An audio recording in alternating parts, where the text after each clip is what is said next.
Plant చూసారా, ఇది సంవత్సరంలో ఒక్కసారి మాత్రమే ఫ్లవరింగ్ వస్తుంది. అది కూడా మే నెలలో. మీకు ఆల్రెడీ ఒక వీడియో చేస్తున్నాను. ఇదనమాట మే ప్లాంట్. మే మంత్లో మాత్రమే దీనికి ఫ్లవర్స్ వస్తాయి. చూడండి, అప్పటి వరకు ఇది బల్బ్స్ లాగానే ఉంటుంది. చూడండి ఎంత బాగున్నాయో, కలర్ఫుల్గా ఉంటుంది ఫ్లవర్స్. ఇదేనండి మే ఫ్లవర్ అంటే.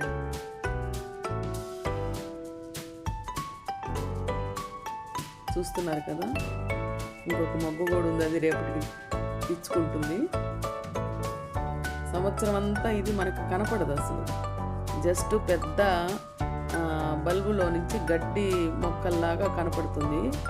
మే మంత్ వచ్చేటప్పటికి కాడలు పైకి వచ్చి వాటికి మొగ్గలు వస్తాయి అన్నమాట.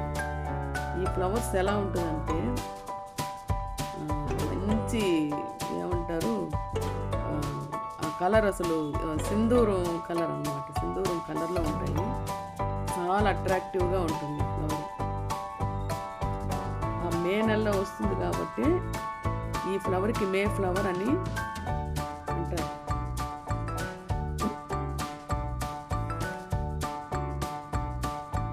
చూస్తున్నారు ఎంత బాగుందో, కేసరాలు, కాడలు, చాలా అట్రాక్టివ్గా ఉంటుంది ఫ్లవర్స్. బటర్ఫ్లైస్కి ఇది బాగా అట్రాక్టివ్గా ఉంటుంది అనమాట.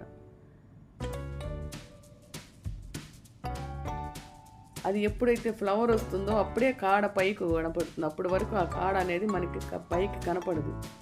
కింద వరకే నేను ఒక పాట్లో వేసాను, అది కింద వరకే కనపడుతూ ఉంటుంది.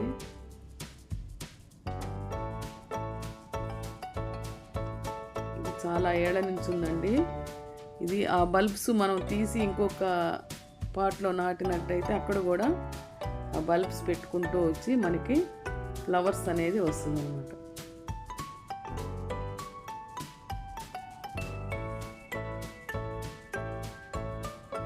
చూస్తున్నారు కదా ఎంత బాగుందో. వీడియో మీకు నచ్చితే లైక్ చేయండి, షేర్ చేయండి, సబ్స్క్రైబ్ చేయండి. మే ఫ్లవర్ అంటే చాలామందికి తెలిసి ఉండదు. మేలో మాత్రమే పూసే ఈ ఫ్లవర్ని మే ఫ్లవర్స్ అంటారు. చాలా అట్రాక్టివ్గా ఉంటుంది అన్నమాట ఈ ఫ్లవర్స్. ఇది బాగా సన్ వచ్చినప్పుడు తీసాను. సన్కి ఎక్స్పోజ్ అవుతుంది ఇది.